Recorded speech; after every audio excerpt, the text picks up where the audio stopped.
Ter Stegen realmente tá azarado, e isso é porque o Girona confirmou que ele terá que passar por uma cirurgia após a lesão no tendão da coxa esquerda durante o jogo contra o Real Oviedo. Em suas redes sociais, o goleiro, que passa por um momento bem delicado na carreira, desabafou ao dizer o seguinte: "Sou uma pessoa positiva, sempre tive essa mentalidade e levei-a comigo em todos os desafios que enfrentei, mas este está sendo especialmente difícil para mim. Acabei de chegar no Girona e já me lesionei, e estava ansioso por fazer parte da equipe e lutar por um objetivo comum. Agora tenho que colocar tudo em pausa durante vários meses, pois preciso passar por cirurgia. Eu voltarei." O tempo de recuperação só será informado oficialmente após o procedimento. Porém, segundo a imprensa espanhola, o Ter Stegen deve ficar fora dos gramados de 3 a 4 meses, o que coloca em risco, sua participação na Copa do Mundo. O Ter Stegen sofreu com inúmeras lesões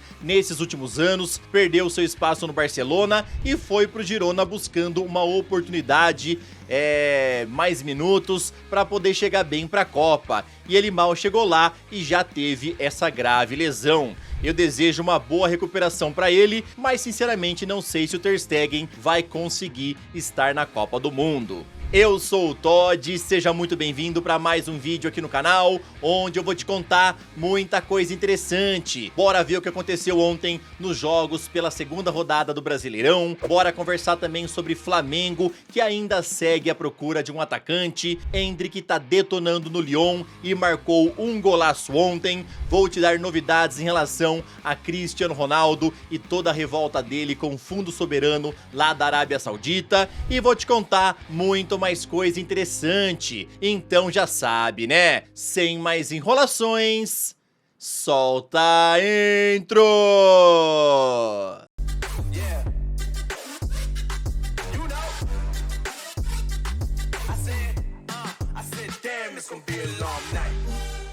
Pela segunda rodada do Brasileirão, ontem o Palmeiras meteu 5 a 1 no Vitória, com gols de Murilo, Gomes, Maurício, Alan e Sousa. Em jogo com 8 gols, o Grêmio virou pra cima do Botafogo e venceu por 5 a 3. Carlos Vinícius foi o grande nome da partida ao meter um hat-trick. Lá em Belém, Remo e Mirassol ficaram no empate em 2 a 2. No Clássico Paulista, Santos e São Paulo ficaram no empate em 1 a 1. Red Bull Bragantino conseguiu a sua segunda vitória no Brasileirão ao meter 1 a 0 no Atlético Mineiro. Flamengo e Internacional empataram em 1 a 1 e ambos seguem sem vencer no campeonato. A crise no Santos só aumenta e a torcida tá ficando cada vez com menos paciência. Ontem no clássico, faixas foram exibidas com os seguintes dizeres: "Respeitem o torcedor", mais um post, outra cortina de fumaça, "Queremos planejamento", "Da arquibancada à ignorância", 2000 e hoje, "Quem vai punir a PM?", "Empresários e PM mandam, MT obedece". O presidente Marcelo Teixeira e o diretor Alexandre Matos foram os mais cobrados pela torcida. Inclusive, os torcedores pedem para que o clube tragam mais reforços para o técnico Vojvoda. Após a partida, Gabigol falou um pouco sobre o momento do Santos ao dizer o seguinte: "Eu acho que o torcedor tem o direito de protestar, claro que sem violência, mas tem todo o direito de protestar sobre o momento do clube. Hoje melhoramos, uma pena que não saímos com a vitória". O Gabigol também, em recente entrevista, chegou a falar que o Neymar não é o grande salvador da pátria, que não é ele voltar pro time que as vitórias vão começar a sair uma atrás da outra, tá bom? O Neymar, obviamente, é um jogador muito importante, mas não é pra torcida ficar com aquela esperança de que o Neymar vai ser o grande salvador da pátria. Após o empate de ontem, o técnico Filipe Luís falou em coletiva um pouco da pressão no cargo após o começo fraco da temporada no Flamengo. "Não tenho dúvida que a cadeira com maior pressão do Brasil. Me sinto bem na pressão. Amo tanto o futebol que desfruto desses momentos. A resposta no campo não veio, mas o apoio da torcida veio. Isso me deixou muito feliz." O Flamengo segue em busca de reforçar o ataque e o nome de Marcos Leonardo foi levantado pela torcida. Porém, a jornalista Raíssa Simplício do portal o gol, informou que o atacante não faz parte do perfil procurado pelo Filipe Luís, pois ele tem mais o estilo do Pedro e o Flamengo quer um jogador com mais mobilidade, que faz ataque à profundidade e também de grande capacidade de fazer pressão. Filipe Luís teria que ser convencido a mudar a sua ideia sobre Marcos Leonardo para que o Flamengo apresente uma proposta. Já quem foi sondado pelo rubro-negro nos últimos dias foi Darwin Núñez, porém os 8 milhões de reais mensais de salário que ele recebe lá no Al Hilal inviabilizam o negócio, e além disso ele avisou que não deseja retornar ao futebol sul-americano nesse momento. Richarlison foi mais um nome sondado, porém ele pretende se manter no futebol europeu por mais um tempo. Meus amigos, agora eu quero saber de vocês, torcedores do Flamengo, realmente acreditam aí que o Marcos Leonardo não faz muito o perfil, né, procurado, necessitado pela equipe, ou vocês acham que não, ele sim seria um ótimo reforço e o Flamengo tem que fazer uma proposta? Lembrando que o jogador aí está, entre aspas, né, cada vez mais esquecido lá no Al Hilal, e tudo só piorou com a chegada do Karim Benzema. Segundo informação da imprensa árabe, o Al Hilal topa liberá-lo por empréstimo, arcando com parte do salário. Então vamos ver se alguém vai apresentar uma proposta por ele, mas realmente Marcos Leonardo é uma ótima oportunidade para times que buscam um atacante. Agora, rapidão, queria te pedir aquela moralzinha, deixa o like no vídeo, se inscreve no canal e também ativa o sininho. Aqui sempre tem vídeos novos para te deixar muito bem antenado em relação a esse esporte tão maravilhoso e amado por todos nós.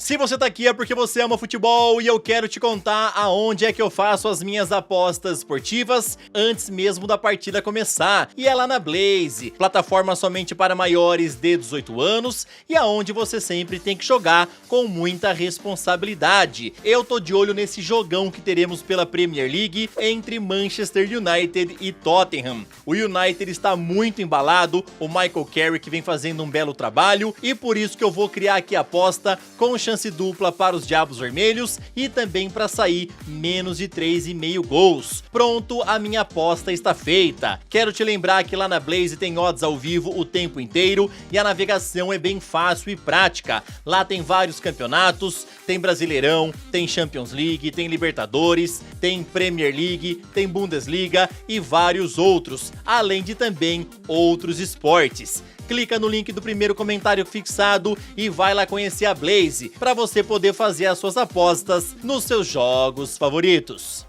Ontem tivemos oitavas de final da Copa da França, onde o Lyon venceu por 2-0 o Laval e assim avançou de fase. Endrick foi um dos grandes destaques do jogo, marcando esse golaço. Pelas quartas de final da Copa da Itália, a Internazionale venceu o Torino por 2-1 e assim garantiu a sua vaga na semifinal. Com gol no último minuto de Iñaki Williams, o Athletic Bilbao venceu o Valência pelas quartas de final da Copa do Rei e assim avançou de fase. Mais um que foi para a semifinal foi a Real Sociedad, que venceu o Alavés por 3-2. Pela volta da semifinal da Carabao Cup, o Manchester City venceu o Newcastle por 3-1, com 2 gols de Marmoush e mais um de Reinders. Assim eles garantiram a sua vaga na grande final, onde vão enfrentar o Arsenal. O Endrick tá deitando nesse começo de temporada pelo Lyon, já somando 5 gols em 5 partidas. E após o golaço de ontem, a imprensa espanhola se derreteu por ele, onde o jornal AS falou o seguinte: a apresentação de Endrick foi brutal,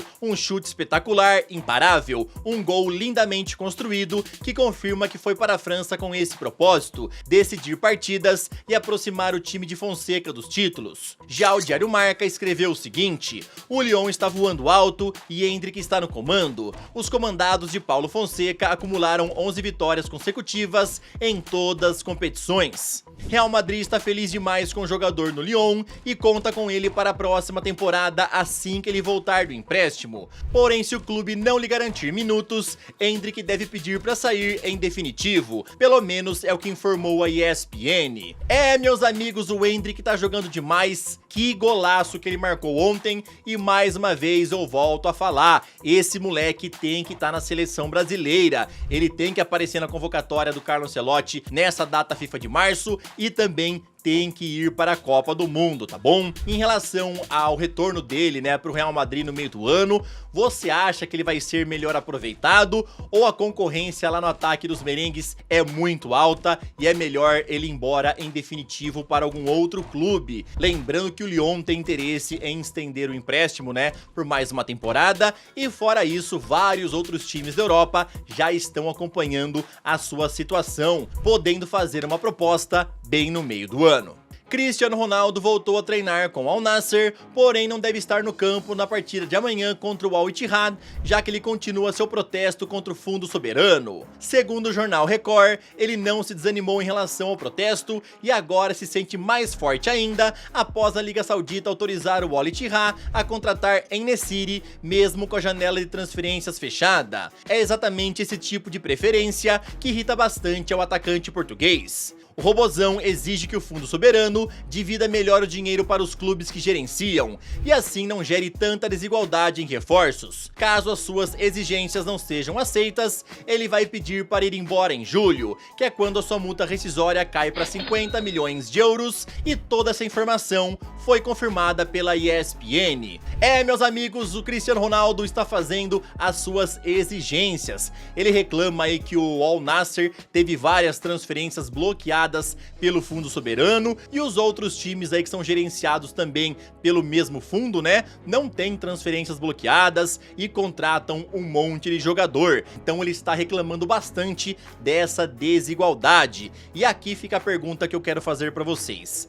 Vocês acham aí que o fundo soberano vai ceder às exigências do CR7 ou não? Porque se não acontecer isso, ele vai embora no meio do ano, correndo risco até de pagar a própria multa rescisória para poder sair. Times da MLS estão aí monitorando a sua situação para trazê-lo e criar uma rivalidade novamente com o Messi, mas também tem times europeus de olho no CR7. Vamos continuar acompanhando essa situação de perto e se tiver alguma novidade, eu te informo nos próximos vídeos.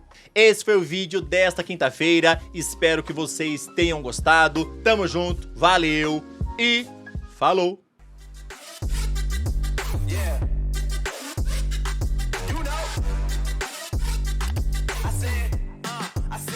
It's gonna be a long night.